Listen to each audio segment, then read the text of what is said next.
Someday I may learn how Zoom works. So I think we'll start as we have before with the 3 minutes of sitting, and then we'll begin the talk.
Thank you, everyone. Let me just close my door.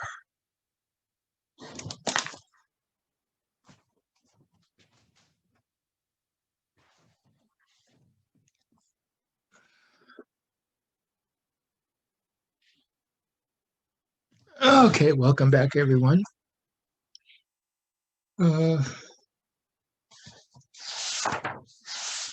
Previously, we talked about some of my personal road to Queen Srimala Sutra. We talked about my discovery of the one vehicle and the one vehicle as in relation to the five vehicles. And we talked about the one vehicle in relation to the three turnings of the wheel of Dharma.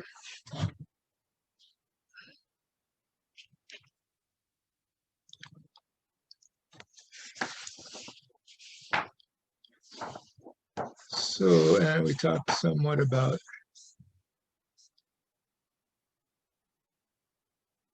the Lankavatara Sutra as well. Okay. So in the introduction that I posted online,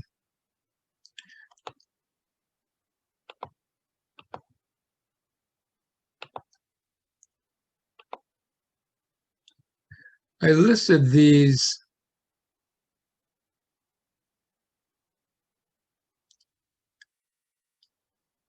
sutras as the primary one vehicle sutras. I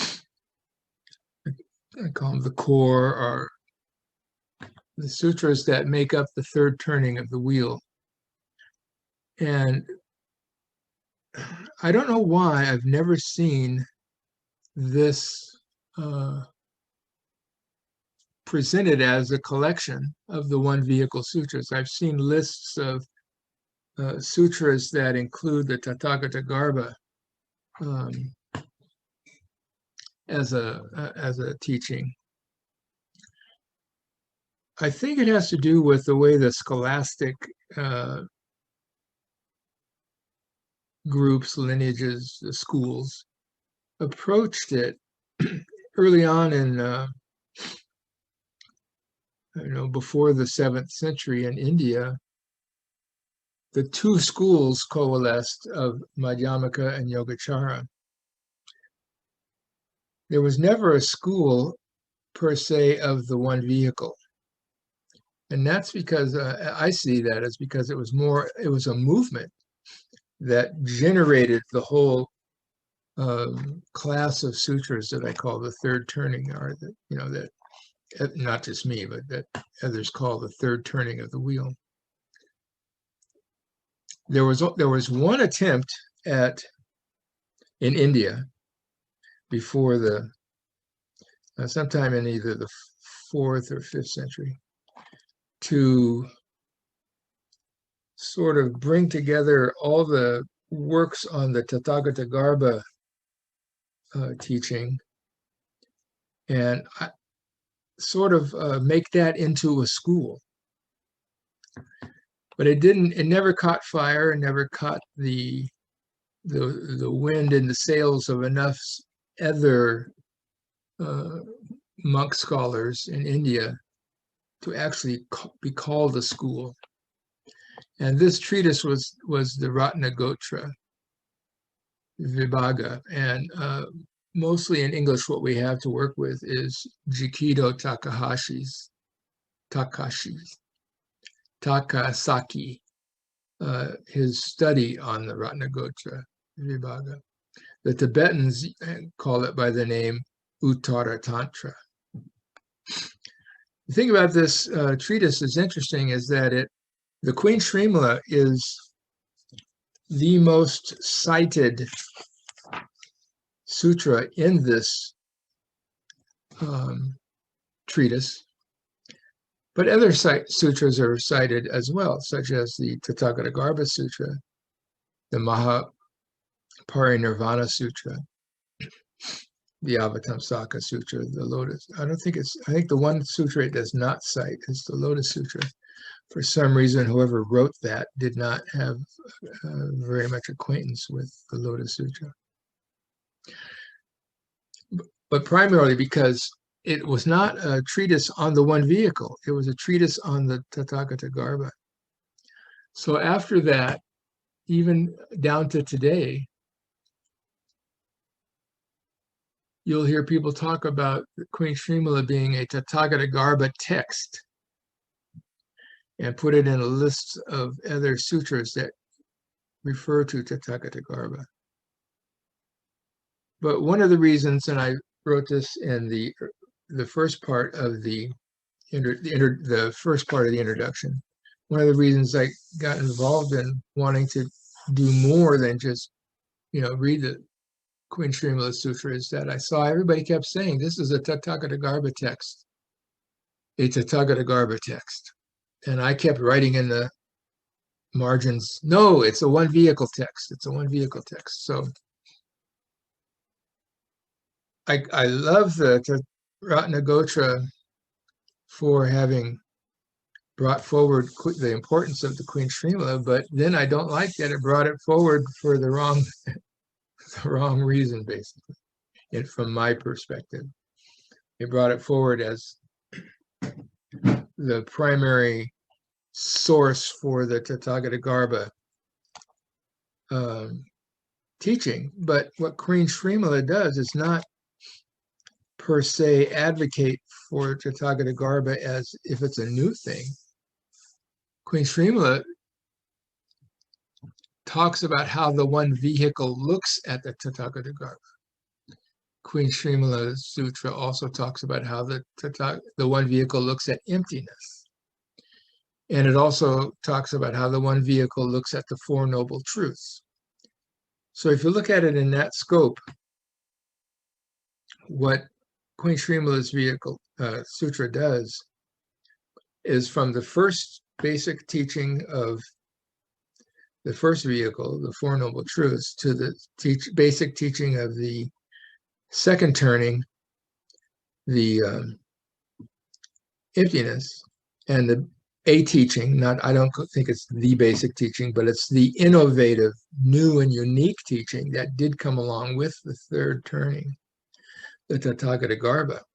The Queen Srimala's view is that the one vehicle puts them all on the same table and synthesizes a view of Buddha Dharma that brings them all together so that they are not separate.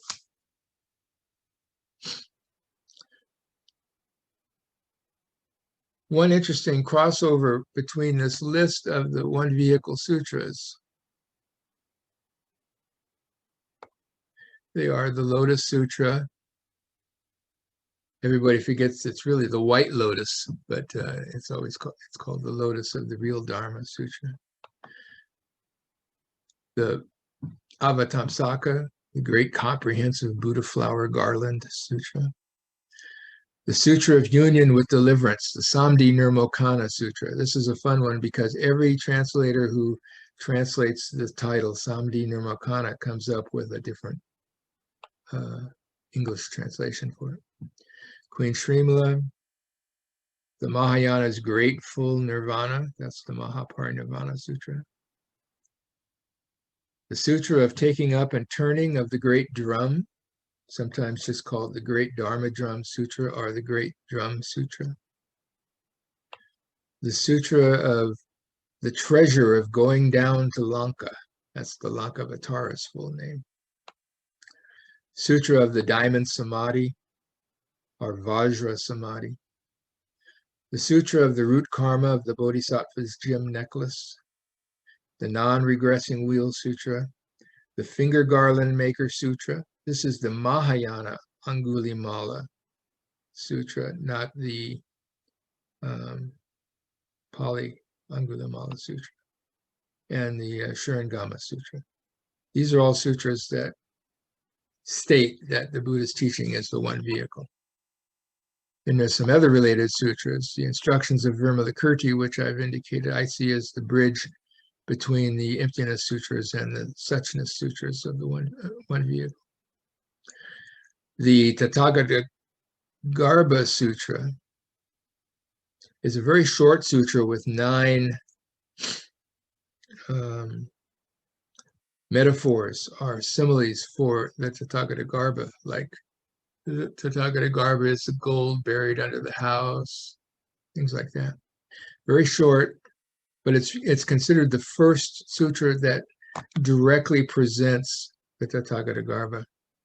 But it doesn't present anything else than that. So it's really almost like it should be a chapter in another sutra, but it's just that. There's a sutra of not increasing, not decreasing. It's a very interesting sutra that talks about many or most of the one vehicle themes, but doesn't actually say the words one vehicle. And it's the same as the Sutra of Immeasurable Meanings. doesn't name the one vehicle, but has many references to it.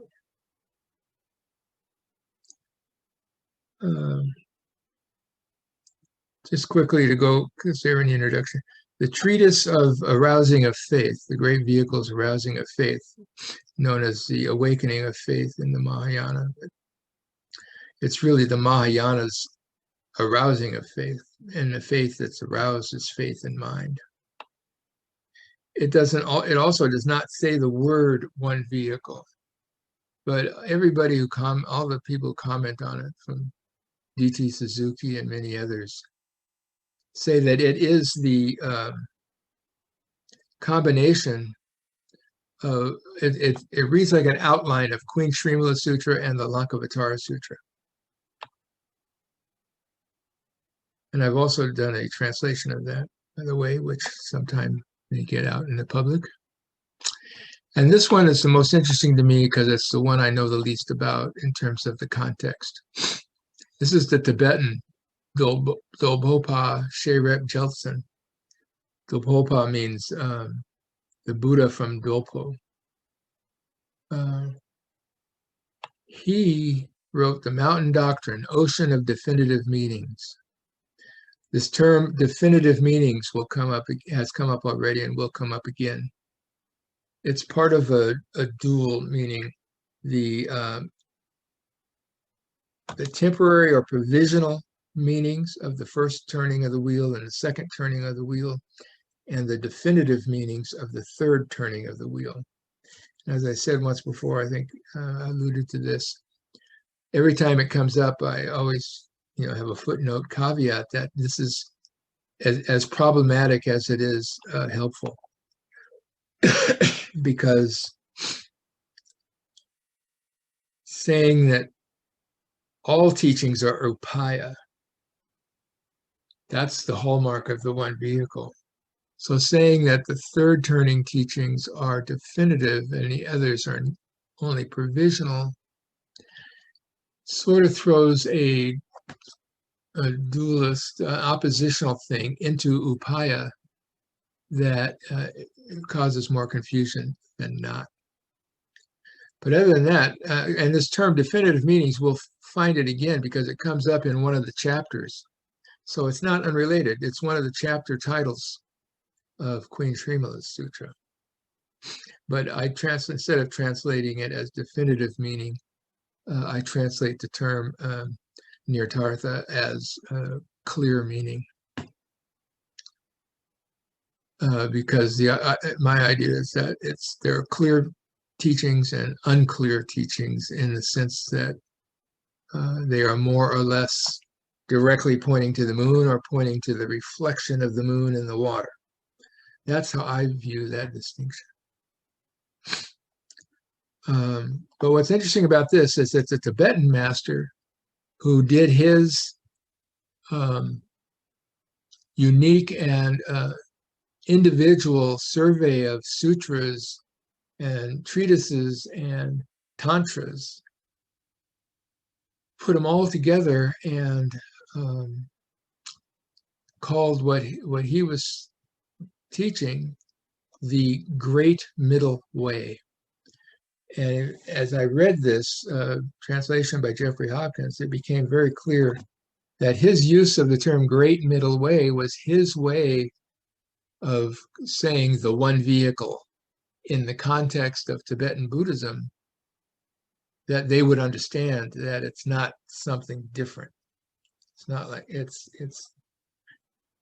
the Tibetan Buddhists really love the middle way from the Madhyamaka. But what he was saying was this is the great middle way. And he cites all the Queen Srimala, Samdhi Nirmakana, Mahaparinirvana, Avatamsaka. He cites that whole list, maybe not the whole list, but most of the major sutras on this list. He cites the Lotus, the Avatamsaka, Samdhi Nirmakana, Queen Srimala, Mahaparinirvana, the Great Drum, the Lankavatara, the Diamond Samadhi, the root karma of the Bodhisattva, the non-regression. Hey, I even does Angulimala. Maybe he doesn't do Shurangama. I don't know. But all of those sutras he cites as the sutra authorities for what he's calling the Great Middle Way. So that's how it became clear to me that he's talking about the one vehicle, using that terminology, Great Middle Way.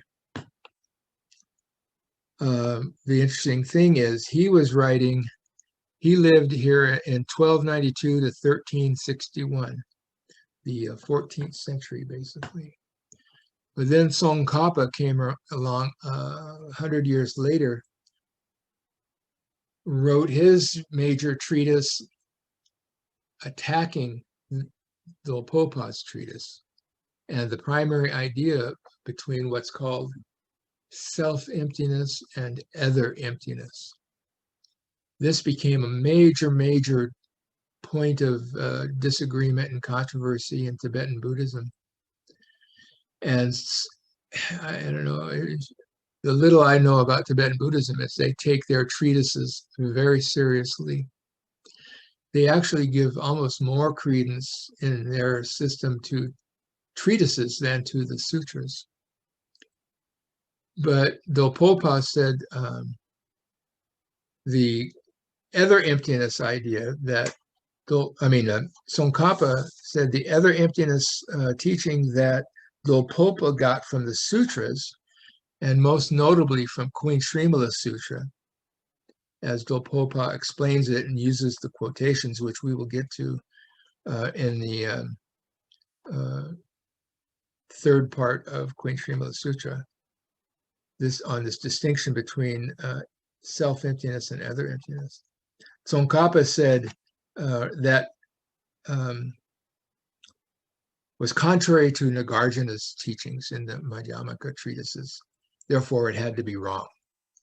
His school won, and the Gelugpa school actually then oppressed and destroyed the temples of the Jonang school that was in Dolpopa's lineage. And it's only been in the 20th century, the end of during the 20th century, that a Tibetan revival of Dolpopa and the Jonang and a couple other schools have been able to come forward in Tibet. Okay, what happened here?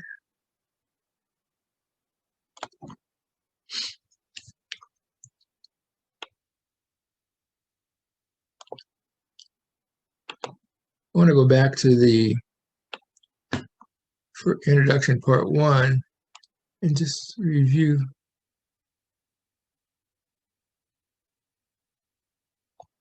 Where am I? Oh, that's the first page of the introduction. I mean, the first thing.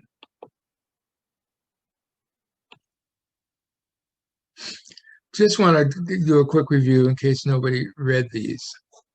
This was in the section of So Why Another English Translation, where I reviewed some of the issues I had with the previous translations, getting a proper focus on the Tathagatagarbha and the connection to Zen. And I wanted to point out these quotes from some of the Zen ancestors.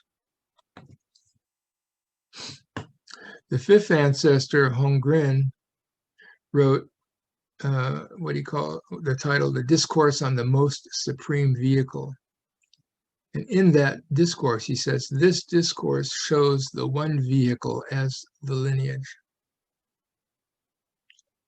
The sixth ancestor, Huineng, his Dharma heir, in the Platform Sutra says, from the beginning to the end, the numberless expedient means by every kinds of causes and conditions, illustrations and metaphors, words and phrases, were all because in all cases the Dharma is for the one Buddha vehicle.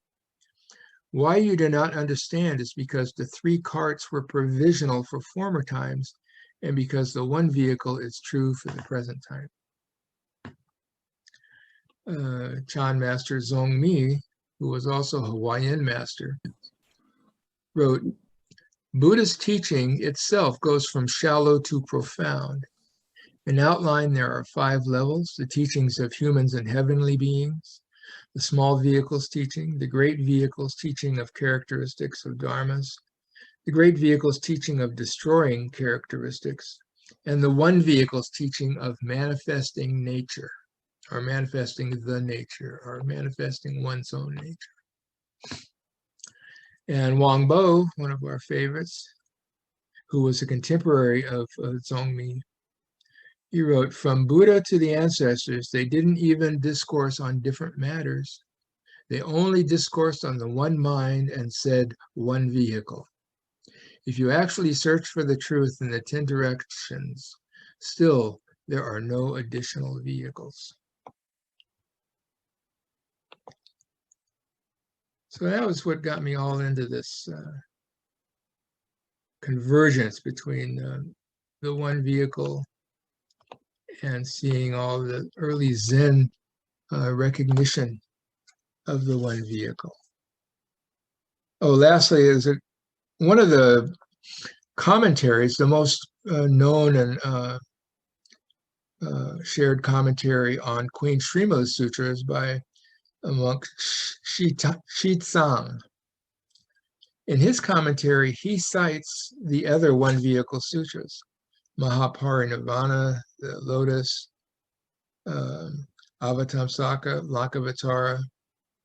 He also the root karma of the Bodhisattva, and also the Vimalakirti Sutra. He cites all of those as background and authority and support for his commentary on the Queen Vehicle Sutra is to explain it and fill it out more.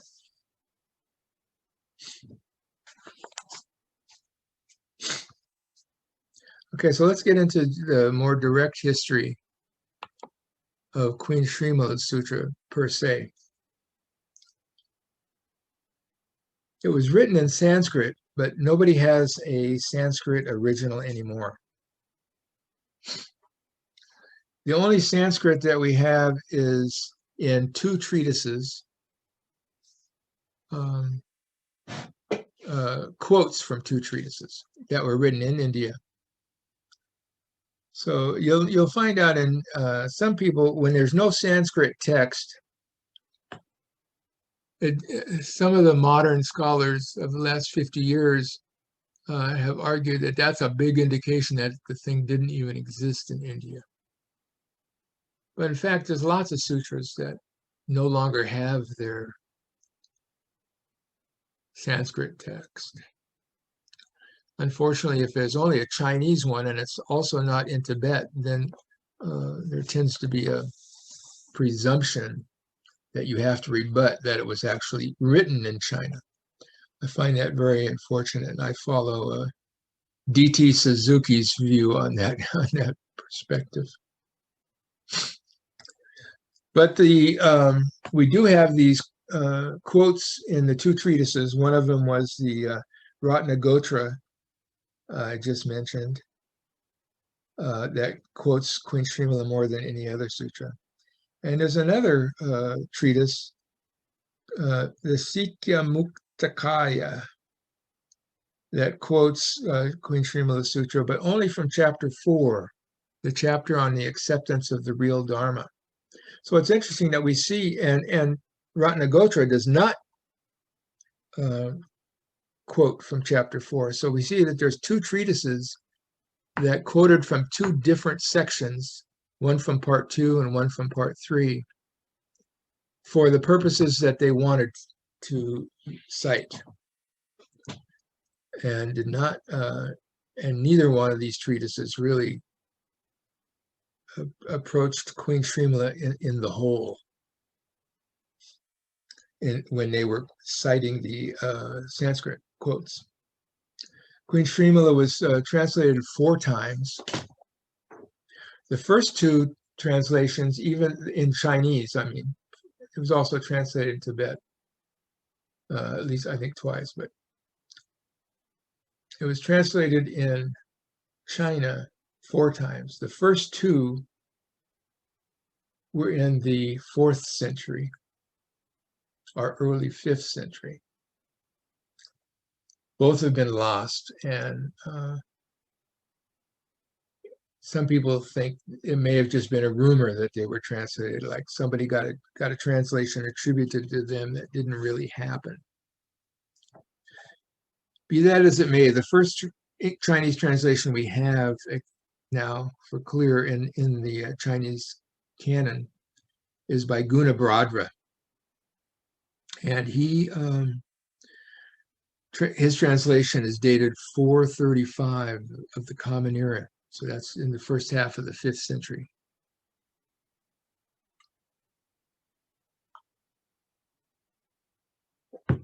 About 100 years after the earliest one was supposed to have been translated. The second translation was just a little less than 300 years later by Bodhiruchi. And that was translated between 706 and 713. The difference between those 2 explains why I've chosen, along with Diana Paul, to focus on the Gunabhadra translation as the core text that I'm translating. The reason for that is the Bodhiruchi translation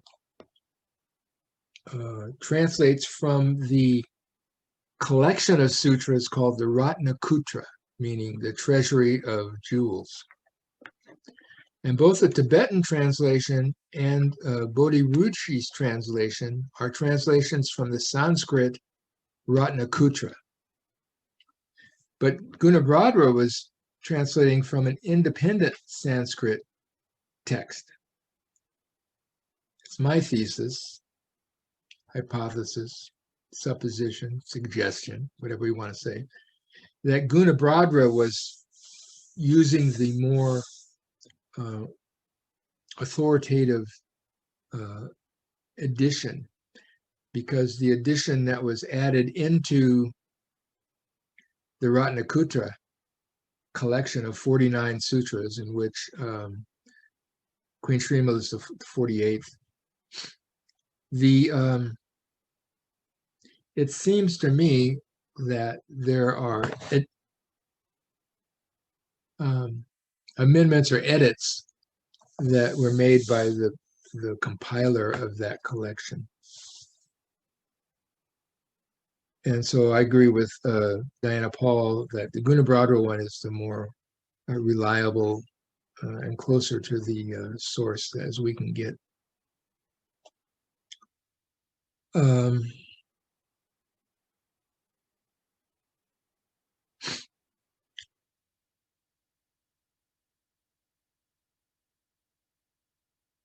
Now, another reason I prefer the Gunabhadra translation is that Gunabhadra was a specialist in one vehicle, sutras,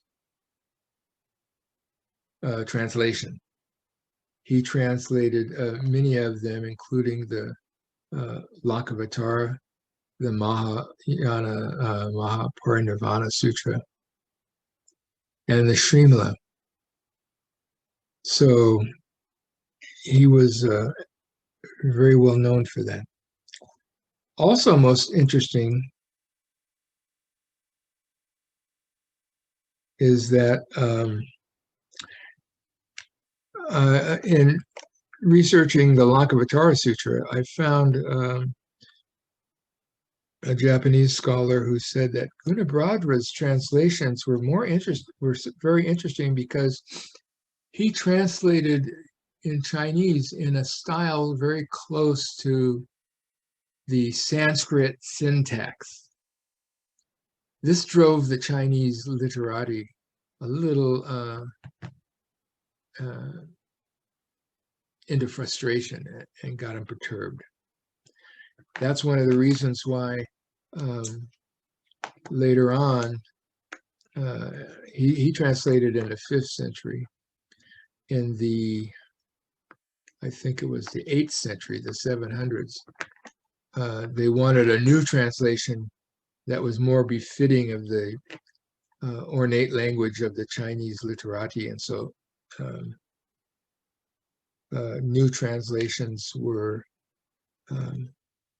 made. But for our purposes of trying to get back to the whole, this idea of a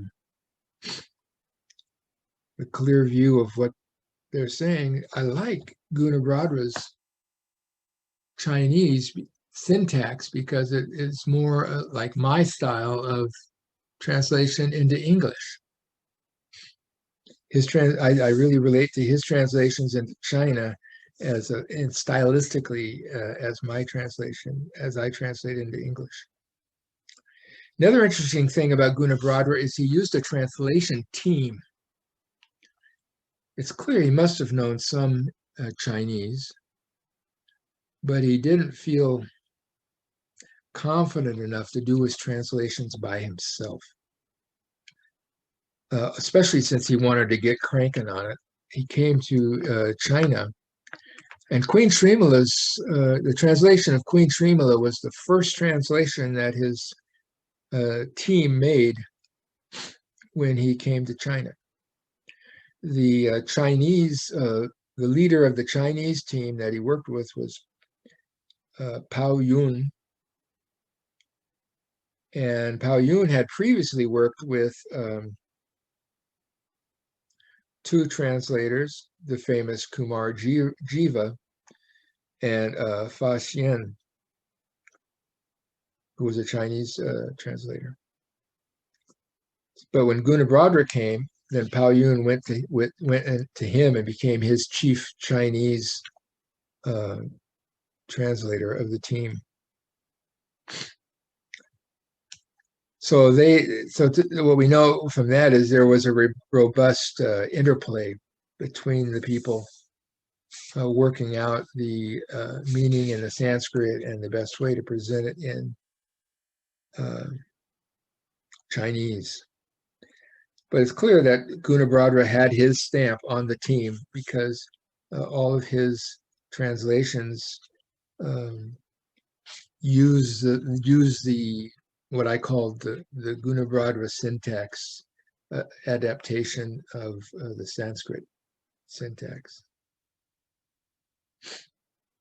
Oh, he also translated, in addition to the three I mentioned, Queen Srimala, Avatamsaka, and Lankavatara, he also translated the Angulimala, the Mahayana Angulimala Sutra, which was another one via sutra.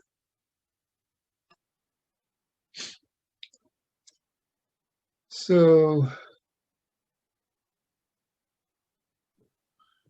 Angulimala was the person who had been conned into being a murderer by a previous teacher, right, and then found peace through connection with the Buddha and engaged in transcendent transformation of karma through engagement with truth and dharma from his open space. Is that kind of the story behind him? Yeah, it's the same Angulimala as in the Pali Canon. So it's this Anguli. Mala means necklace, like in Srimala, and Anguli means finger. So his name meant finger necklace. And it's the same story, but the sutra is much different. The Pali Canon Sutra is basically just like the story of his life with a very interesting encounter with the Buddha where he says, stop. And they have this exchange about who's stopped and who's not stopped. It always feels like a koan to me whenever I read it. It worked in my life like a koan. Sorry. Sure it is. The Mahayana version goes beyond that. It has more teaching aspects, as the Mahayana sutras usually do. And it specifically says that the Buddha is teaching the one vehicle in that context.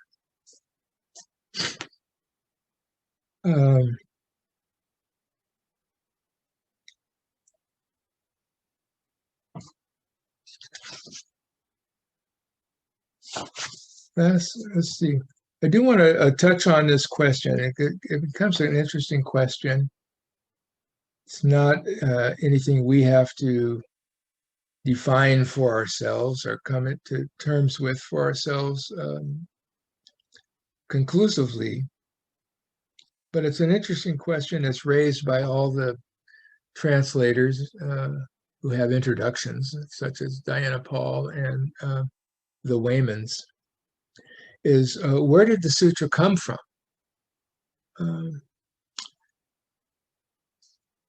Now, they both say that it's a production of the Mahasangika sect. And I think that's only vaguely, very vaguely accurate, or able to be said. And I think it actually gives more confusion to the historical sourcing than otherwise is needed. The problem is, because as I spoke earlier about the 18 early schools, there is no one Mahasangika sect. There's one branch that has 7 subsects. None of those subsects are called specifically the Mahasangika. So what happens is, after that first division into the Mahasangika and the Satvira,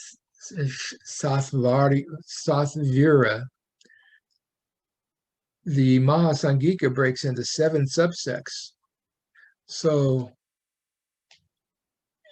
to say that Queen Srimala Sutra is a offshoot of the Mahasangika doesn't really tell us much about it, except in a general way that it comes from that group of subsects.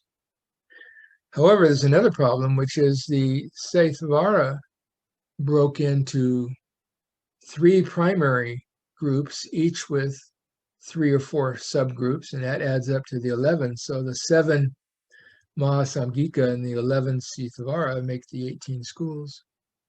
One of the major subgroups was the Sarvastivada, which had 4 subsects.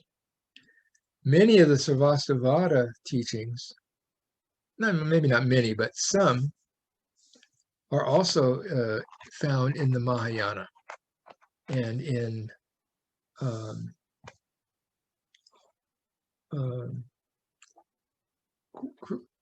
Queen Srimala as much as it is a Mahayana sutra.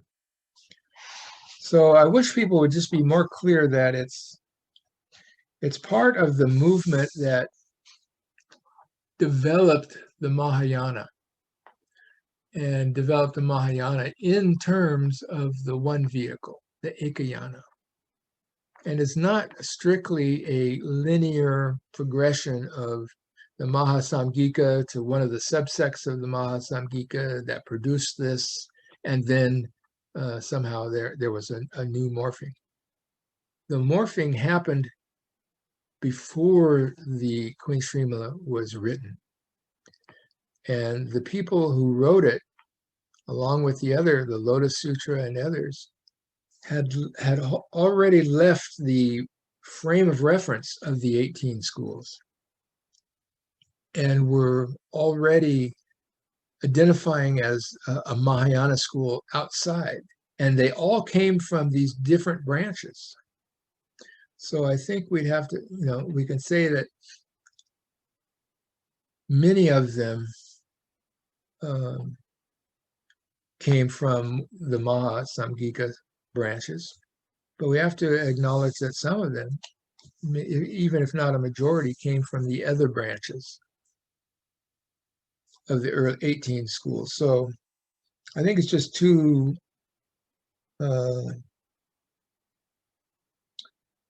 linear, too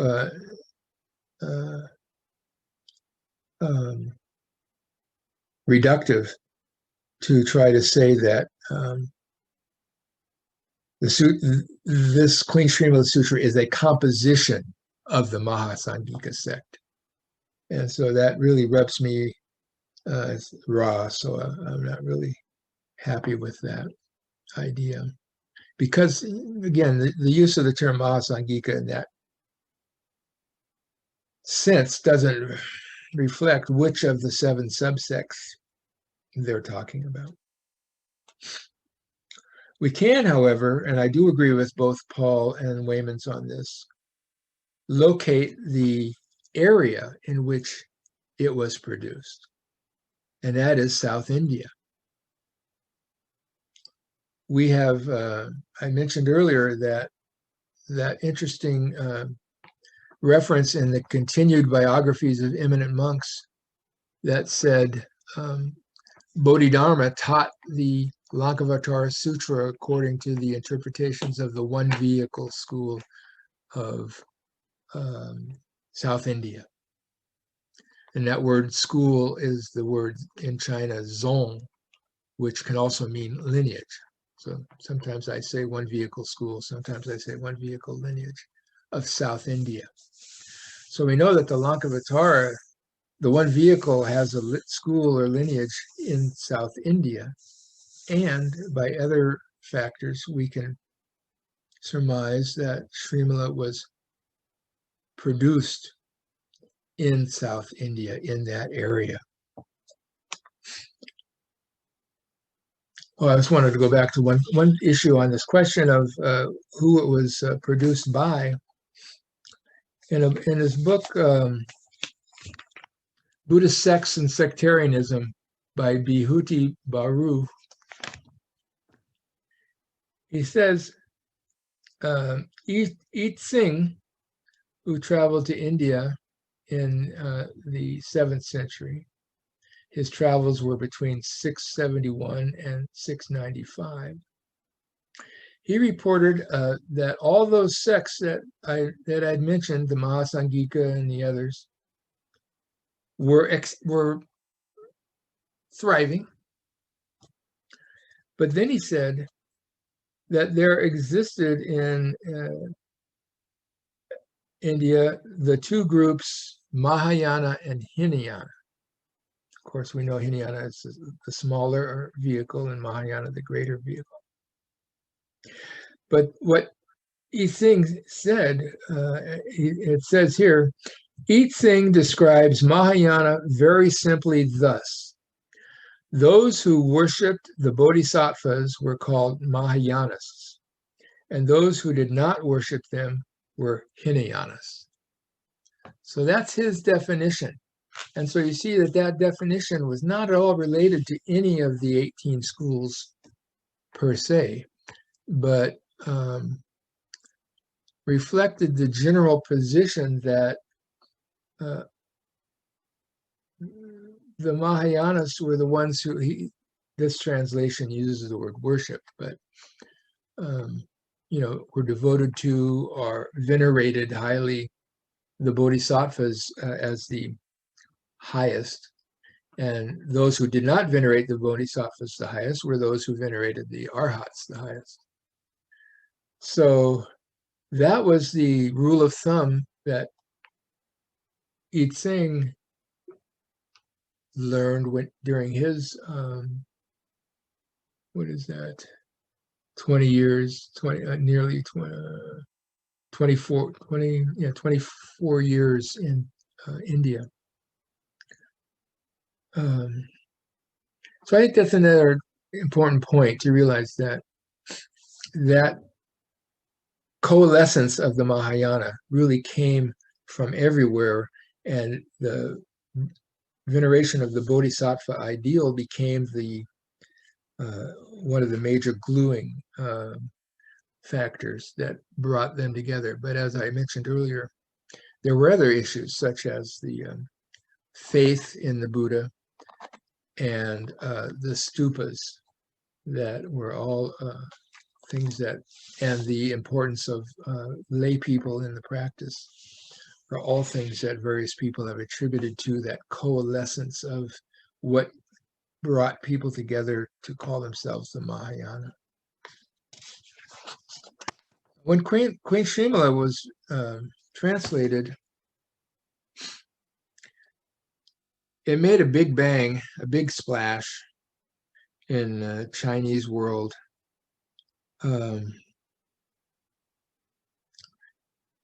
In the 5th, 6th, and 7th centuries. Many commentaries were written about it, and I mentioned that one commentary, probably the most famous one, from Qi Tsang, who cites all those other sutras in his commentary.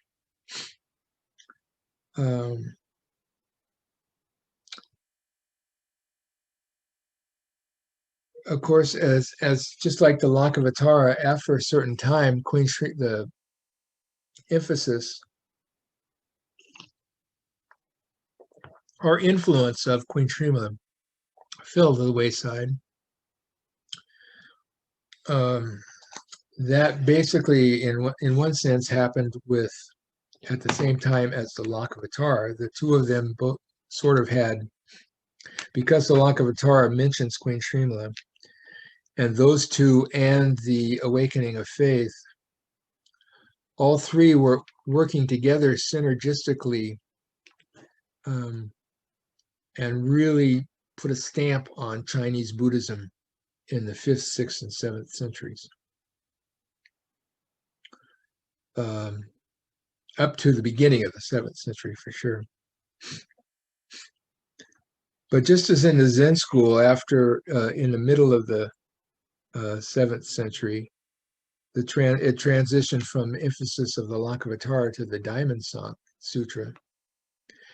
Other schools of Buddhism in China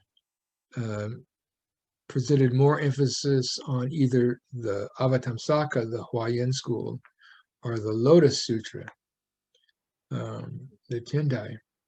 So with those, all those changes, the Queen Srimala Sutra did fall into a minor or backroom influence in the 8th century and afterwards. When Buddhism went to Japan in the 6th century, it went in with a triad of the Lotus Sutra, Vimalakirti Sutra, and Queen Srimala Sutra as three very related sutras. And again, this is another reason why I see the Vimalakirti Sutra as having one foot in the one vehicle. There are three commentaries in Japan that are attributed to Prince Shotoku, who is basically the #1 promulgator or proponent of Buddhism in the Chinese court in the 6th century. Actually, the early 7th century. The Queen Srimala commentary attributed to Prince Shotoku was written between 609 and 611, the beginning of the 7th century. So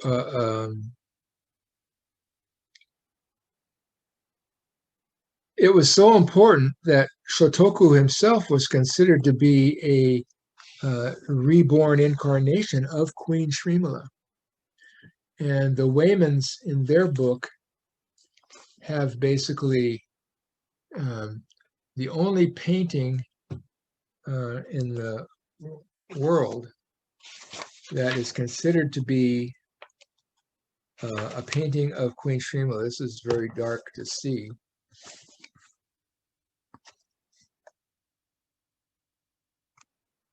This is a painting on a very famous Japanese work purporting to be Queen Srimala. It says, this depiction of Queen Srimala is the only one known in the world. It occurs in the upper right-hand corner of the Shoko Mandara painting, which represents Shotoku Taishi's previous life, afterlife, and his retinue. According to the legend, Shotoku had lectured on the Queen Srimala Sutra to the Empress Suiko and had composed a commentary on the sutra in the period 609 to 611. Later, a cult arose based on Shotoku Taishi's religious zeal with the belief that Shotoku was an incarnation of Queen Srimala.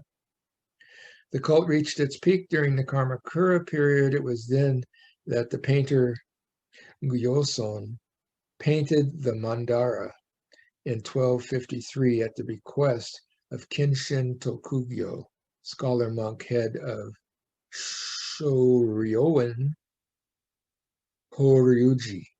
It is a national treasure at the Shosoin. So I find that very interesting that, there was no issue about the male and female issues of that. He had no problem identifying himself. Or no, I mean, the people who followed him had no problem identifying him as an incarnation. There's no indication that he himself considered himself an incarnation. But as it said, that the cult or the people created that story about him. But to me, the most important part about that is that this triad of commentaries attributed to him are on the Queen Srimala Sutra, the Vimalakirti Sutra, and the Lotus Sutra. And that puts a very historical stamp on the fact that the Queen Srimala Sutra was in that pantheon.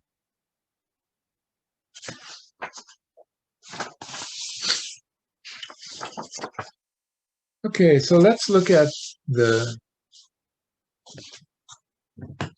chapters. I'm going to go into basically just looking at the chapters, how the sutra is presented, and then we'll get into the translation.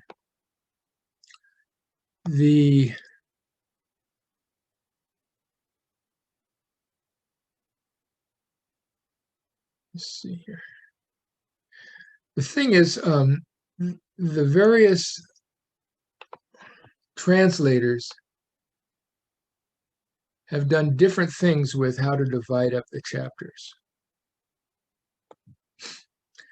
Diana Paul and I agree on that Gunabhadra was the one who made the best attempt at it. This is another reason why I prefer Gunabhadra, because Bodhiruchi's translation from the Ratnakutra does not attempt to give us the chapters.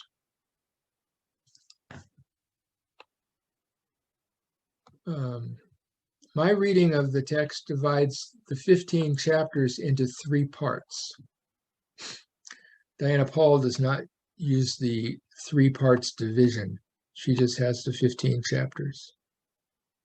Garma C.C. Chang doesn't use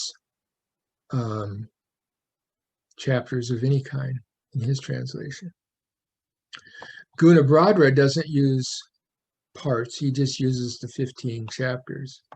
But what he does in his long title is basically kind of compress and merge what I take to be the 3-part sections, the titles of the 3 parts, into one single subtitle, or into a single title. And what I've done is I've used that section as a 3-part subtitle, which is in each part is a title of a separate part. Now the Waymans do something which I find is really not very defensible. They've divided it into 4 parts, which they call chapters, 4 chapters. And they have 15 sections, but they divide those 15 sections into what they call 4 chapters.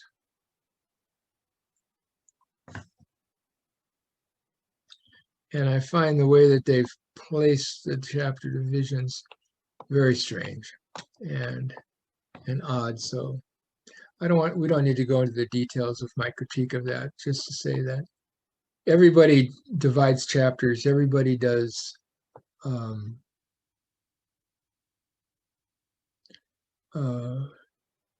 not everybody does sections. Not everybody doesn't do chapters. Some people just avoid the issue, like Chang's version. They just avoid the issue and don't do chapters. Others do chapters, and then some do parts, divisions of the chapters into parts, and some don't. Here's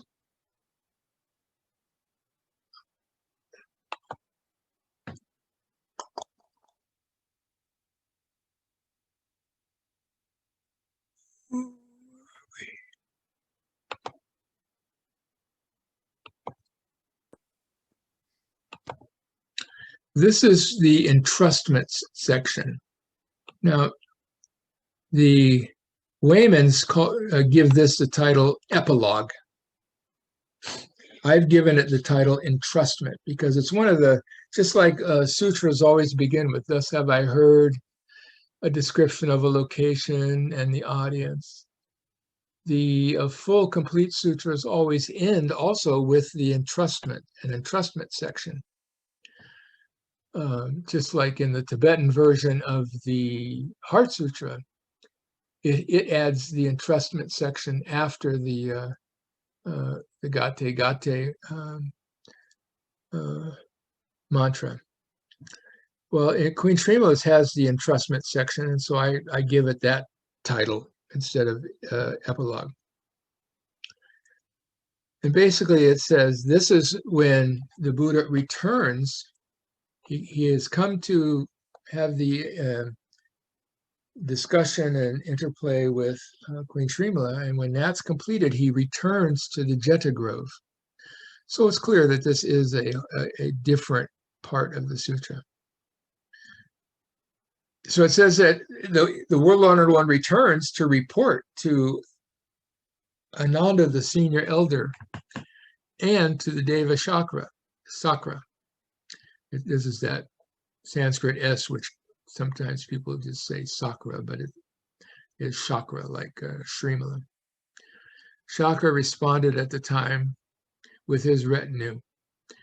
And suddenly, just like that, he arrived at the site to abide in front of the Buddha. And at that time, then the Buddha recites this sutra to Chakra and Ananda. So this is the story about how we have the sutra, is that after articulating it, the Buddha tells Chakra, you should receive, maintain, read, and recite this sutra, Kaushika. Kaushika is the familiar name for that the Buddha uses for the Lord Deva Chakra. Good sons and good daughters for eons, as many as the sands of the Ganges, cultivate and practice the practice of awakening and practice of 6 paramitas. Again, if good sons and good daughters here receive and recite it, as long as they hold firmly the scrolls of the sutra, there are blessings aplenty. And how more extensive for people who articulate it to others. Indeed, for this reason, Kausika, you should read and recite this sutra for those in the heaven of the 33 to differentiate it and extensively articulate it. Again, he told Ananda, likewise, it is for you to receive, maintain, read, and recite it for the 4 assemblies to extensively articulate it. And the 4 assemblies are the male and female bhikkhus and the male and female lay people. And then it goes on and says, at that time, Chakra says, okay, that's great. What should we forthwith call this sutra? How should we honor and maintain it? Meaning, what structure should we have to hold and maintain it? And so this is where we get the titles. And it's just kind of odd to me that some people don't quite get the idea that these are the titles. This sutra brings to perfection immeasurable, endless, virtuous merits to all listener disciples and the causally awakened ones. Causally awakened ones is my translation for Pratyeka Buddhas, who are unable to observe, know, and see the ultimate. Kasika, you should know the extremely profound, wonderfully subtle, and great virtuous merit of this sutra. Now I shall outline and articulate its names for you. Listen carefully, ponder it well, and remember it. At that time, Devashakra and senior elder Ananda addressed the Buddhas, declaring, excellent, well-honored one. Yes, just so we receive the teaching. The Buddha declared, this sutra praises the virtuous merit of the Tathagata's true reality and primary meaning. Primary meaning is my translation of the term paramartha, and thus is to be received and maintained. And then I have in brackets praises, because it's a continuation of the phrase, this sutra praises the inconceivably great proclamations, and thus is to be received and maintained. Praises the great resolutions that embrace all resolutions, and thus to be received and maintained. Articulates the inconceivable acceptance of the real Dharma, and thus is to be received and maintained. Now notice here that the sutra changes, that the names change from 3 titles of praising to now all the rest of the titles are articulating. It could also be translated as expressing, But the point here I want to point out is that these first 3 sections, this is why I combine these 3 sections as the first part, because these 3 sections are praises of the virtuous merit of the Tathagata, the great proclamations, and the great resolutions.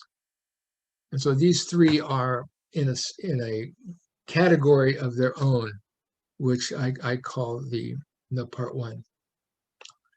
The second, then it goes into the articulations. It articulates the inconceivable acceptance of the real Dharma, and thus is to be received and maintained. It articulates the entrance to the one vehicle, and thus is to be received and maintained. It articulates the endless noble truths, and thus to be received and maintained.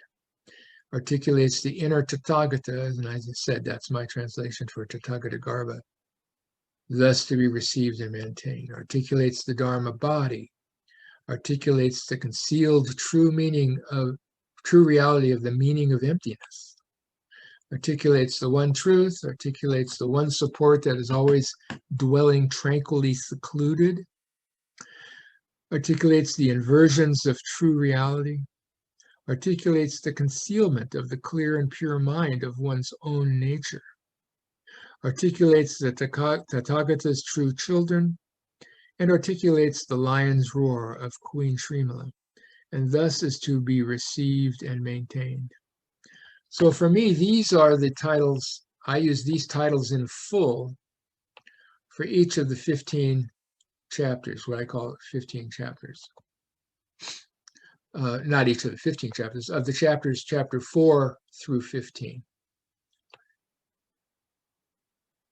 So we've got 3 praise titles for the first 3 sections, and the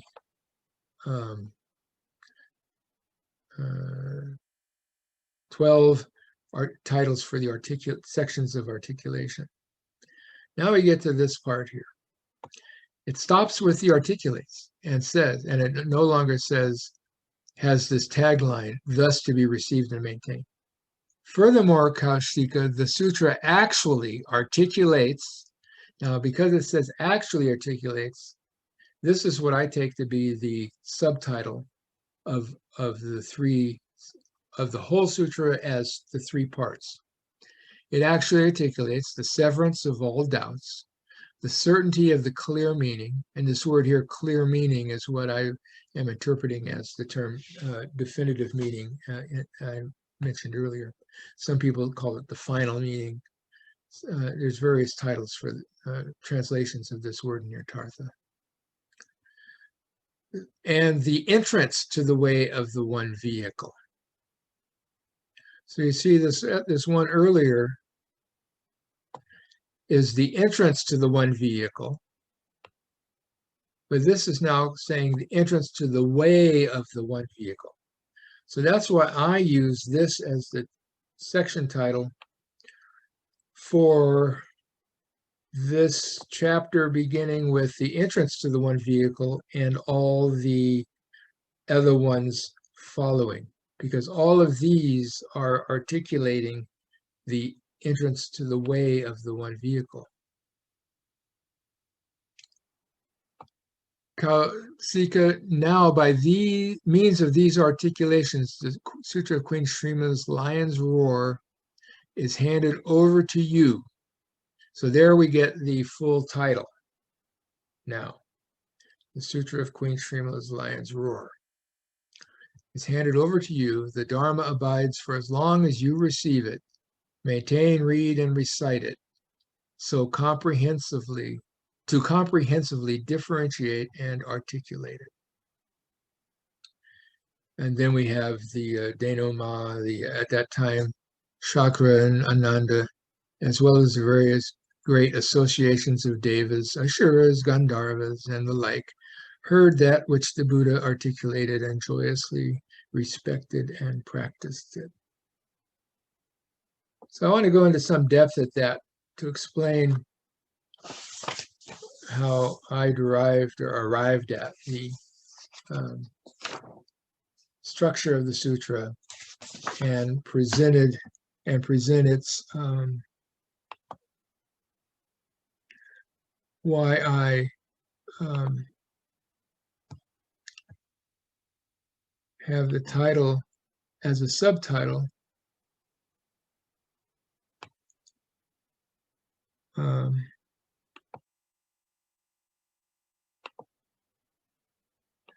So to look at my subtitle, the Sutra of Queen Srimala's Lion's Roar, wherein is articulated the severance of all doubts, the certainty of the clear meaning, and the entrance to the way of the one vehicle. So I put that as my subtitle, and then I break it down into the parts according to that subtitle. And in the you can find that in the part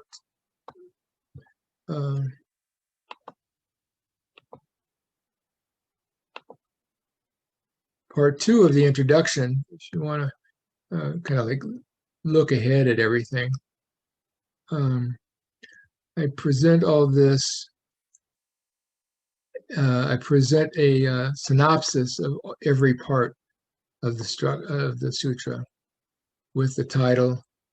For me, part 1 is the severance of all doubts with the 3 sections of praise. Then I have part 2, the certainty of the clear meaning, is section 4, articulating the inconceivable acceptance of the real Dharma. And then part 3 is the remaining section, entrance to the way of the one vehicle. Now, section 5 is the largest single section. Section 4 on acceptance of the real Dharma is the second largest section. The sections from section 6 to 15 vary in length. Some of them are just like a big paragraph and some are longer. The point I want to make at this juncture, is just to let people know that what's interesting about the way this is structured, why I call them sections instead of chapters, is that from 6 to 15, they don't really stand alone as things.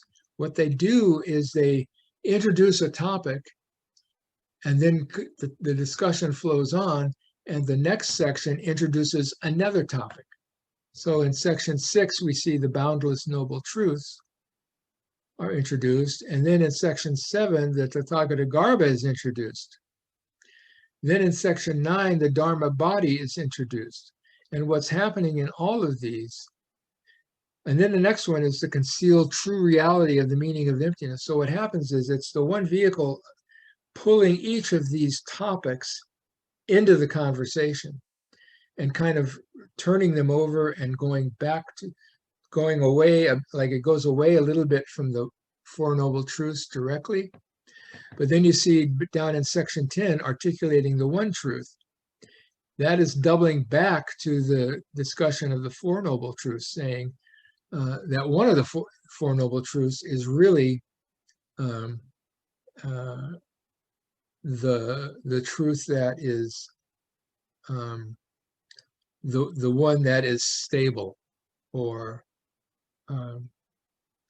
one that can be relied on. And then it also talks about the one refuge. And so that's the point of these, is that it really, they're not separate chapters. They are sections that introduce a new topic and then the total discussion. And if you want to get ahead and go back to this and read the synopsis, you can see the synopsis. And this last one, and this last part of the introduction, part 2 of the introduction, it's just a few comments on my translation style. The most important thing, I think, for my translation style that I try to stick to, is this question of,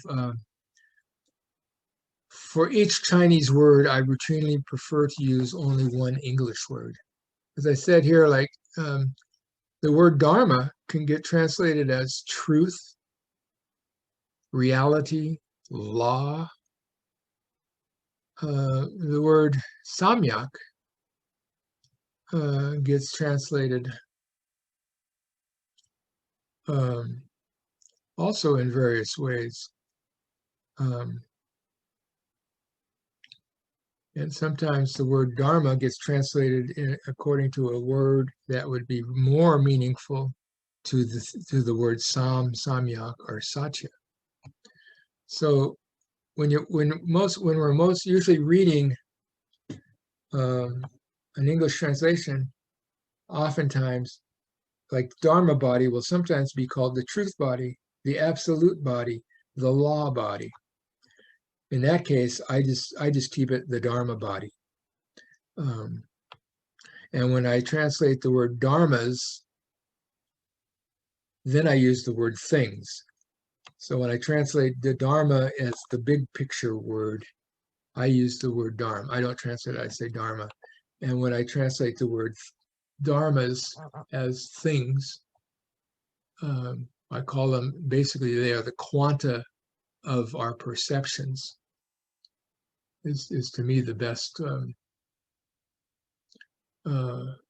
way of technically understanding why the word dharma is things. Another way of translating it would be thinginess. A dharma is the thinginess that we talk about. So so that's it for today, and then we'll go right into the translation of the first section next time. Any comments, questions, observations?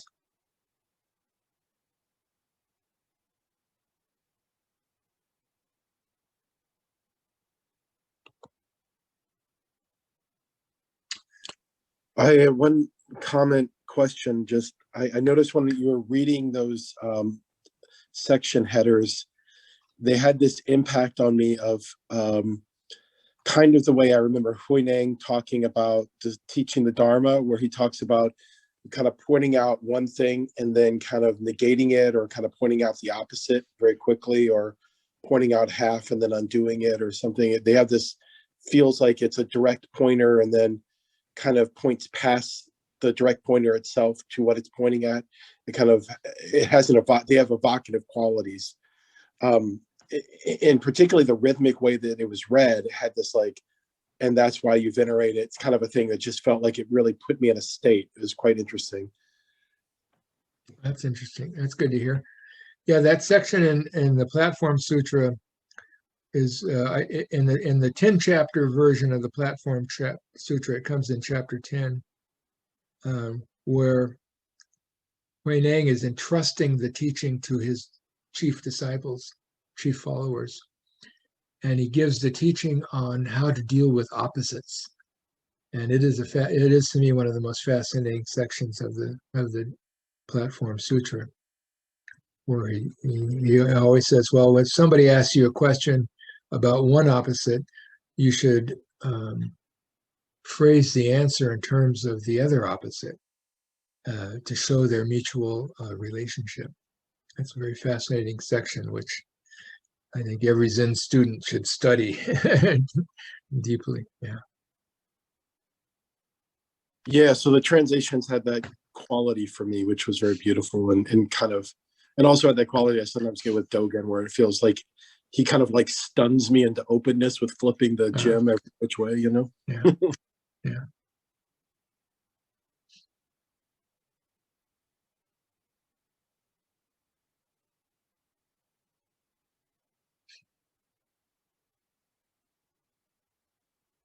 Well, for fear of being a little footnote, there's something I realized I forgot to say before we get into translation. I just wanted to read this. This is something that's in the Waymans about the sourcing of it in South India, which I do agree with very much. They're referring to that the stupas were very important in South India. And it says here, this is the Waymans talking. And they refer to another person named Roland. Referring to improvements in the Amararavati stupa at the mouth of the Krishna River, that's in South India, during the 1st and 2nd centuries of our era, Roland says there are indications that the Buddhist establishments were supported by the queens of the ruling house, while the kings were followers of Hinduism. Taking these facts into consideration, one may postulate that the Srimala was composed partly to honor the eminent Buddhist ladies who were so responsible for the glorious period of South India Buddhism. Therefore, we tentatively place the composition of the Srimala within the Ishvaku rule of the 3rd century. And I have no problem with that. I pretty much agree with that. And that idea that it's very fascinating to consider that. Gregory, could you tell me what page is that in the book? Yeah, that's in the beginning of the introduction, page 2. Okay. Yeah, and that idea is very fascinating. That it was the queens in that period. That period was the end of an earlier dynasty. One of the longest dynasties in India had just collapsed at the beginning of the 3rd century, and it was at this time the empire had broken down into feudal states of separate kingdoms. They had been kingdoms, but they had all been vassal states to the empire. And so when the empire collapsed, they all became basically independent kingdoms or feudal states.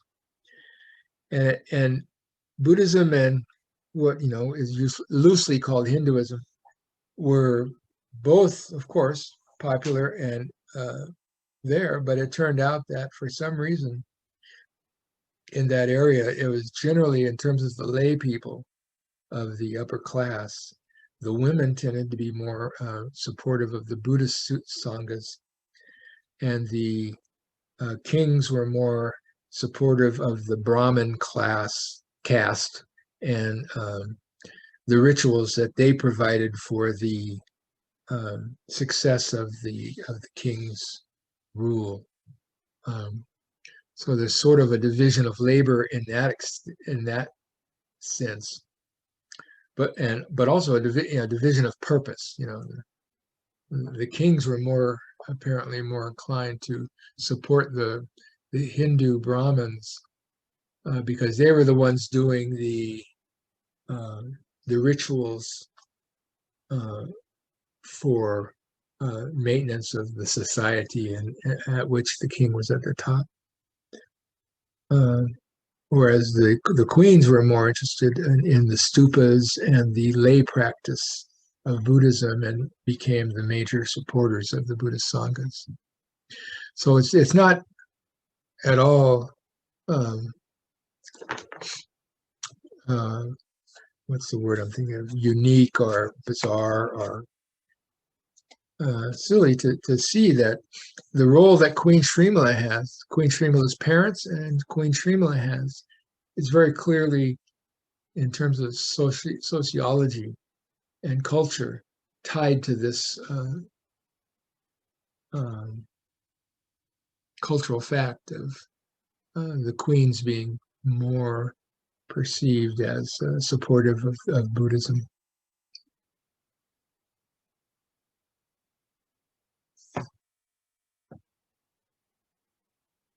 Did you say something, Carol?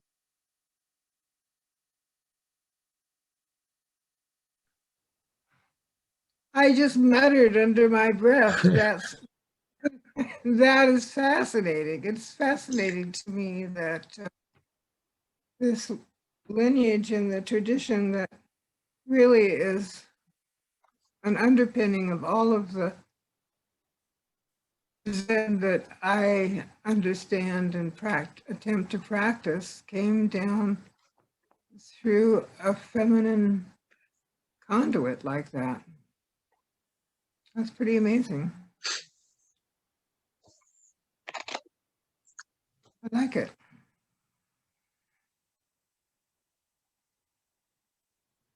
So thank you for drawing that to my attention.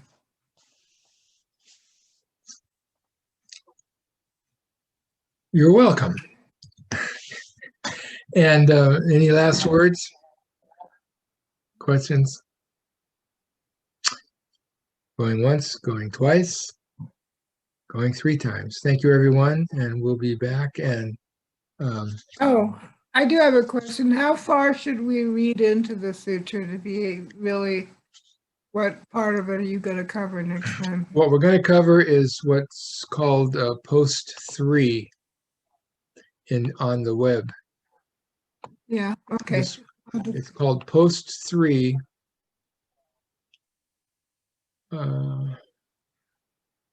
Which is the first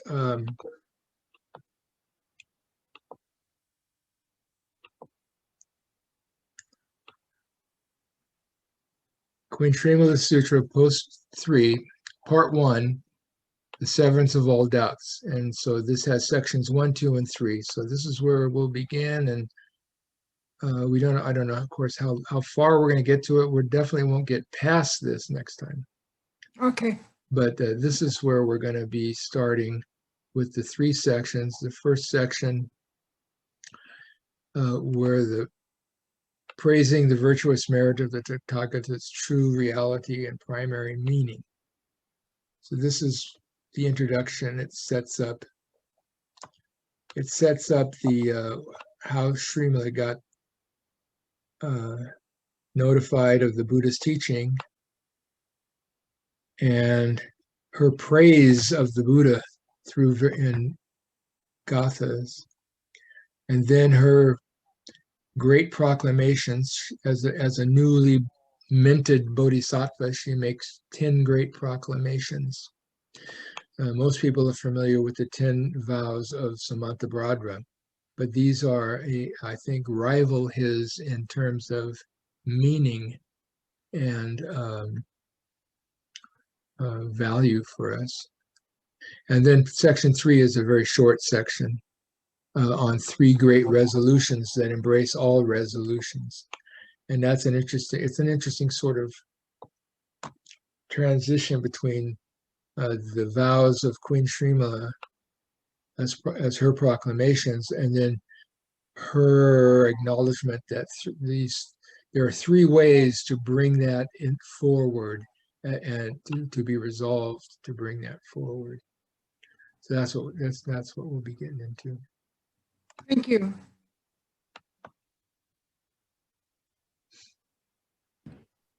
Thank you, Gregory. Thank you, Thank everyone. you. All right.